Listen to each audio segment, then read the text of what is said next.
ये कहानी बच्चों के लिए तो नहीं है, लेकिन अगर कोई इंटरेस्टेड है तो देख सकता है। आज इस भूलोक पर देखा जाए तो सबसे ज्यादा स्थिति दयनीय बनी हुई है तो है भारत। युवाओं के तो क्या ही कहनी, वो किसी की सुनते नहीं और मानते नहीं है।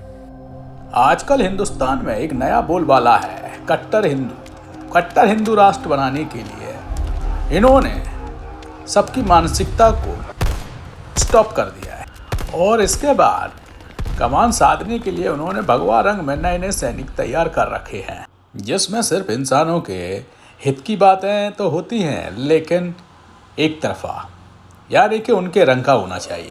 इसीलिए भारत का पूरा सिस्टम आज सिर्फ नारेबाजी करता है। कहीं पे भी चले जाओ, सिर्फ नारेबाजी। इसीलिए आज मैं एक ऐसी कहानी लेके आया हूँ जिससे आप अपना वजूद जान सकें, थोड़ा माइंड चेंज कर सकें।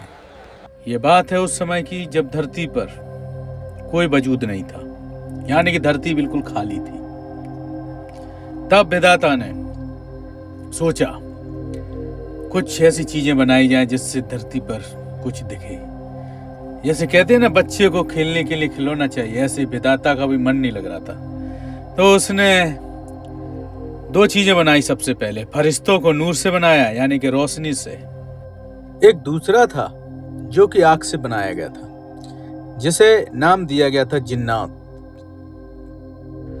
धरती पर जब कोई नहीं था, जिन्नात और फरिश्ते थे, तब उनकी खूब बनती थी, खूब पटती थी, एक साथ रहते थे, बड़े खुश मिजाज रहते थे।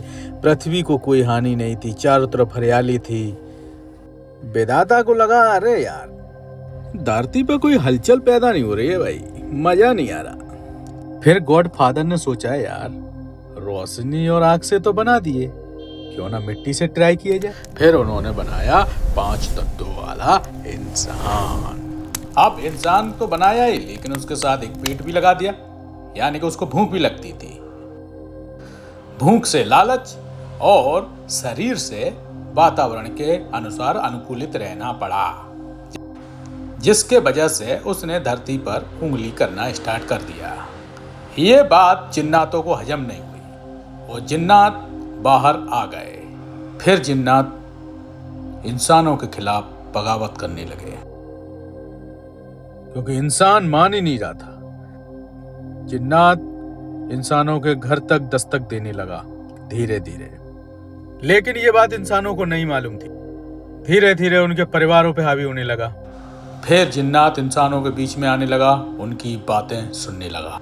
आखिर इंसान इस धरती पर आया क्यों है, क्या सोचता है, क्या करता है, ये सब इंसानों की बातें सुनकर उन्हीं के खिलाफ षड्यंत्र रचने लगा और इंसानों पर काबू करने लगा। और इंसानों को इस बात की खबर नहीं थी आखिर ये धरती पर चल क्या रहा है, क्योंकि बहुत देर हो चुकी थी।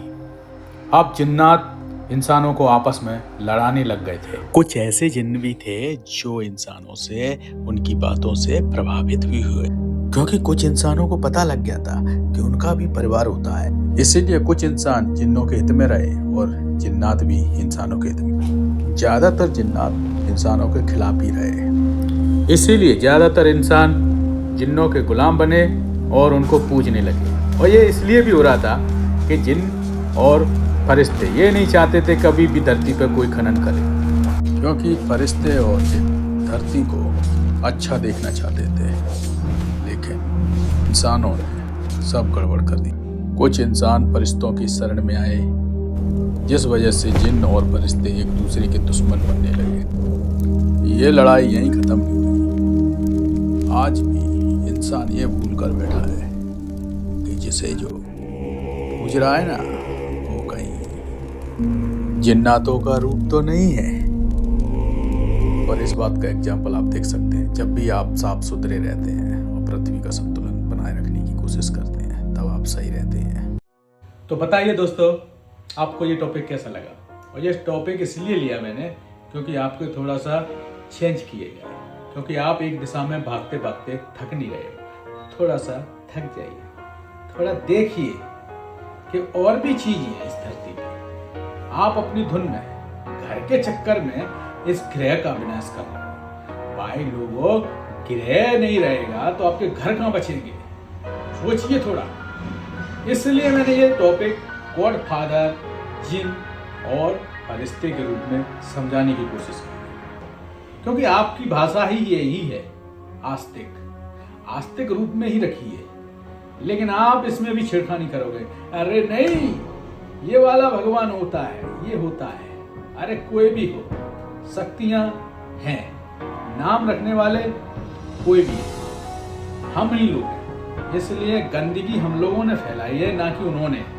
उनका नाम रखने से पहले 10 बार सोचिए, क्योंकि वो सेफ थे, वो धरती को बहुत अच्छे से रखे हुए थे, हरी भरी थी चारों तरफ। अभी देख लो आप लोगों ने क्या कर रखा है धरती पर, विनाश की कगार पर। तो कौन गुस्सा नहीं होगा? उनके एक तो घर पे आके कब्जा कर लिया। इसका पूरा दोष देता हूँ तो वो गॉड फादर को ही देता हूँ। गॉड फादर ने ऐसा सोचा, अब वो भी पछता रहा है कि इन लोगों को मैं कैसे रोकूं।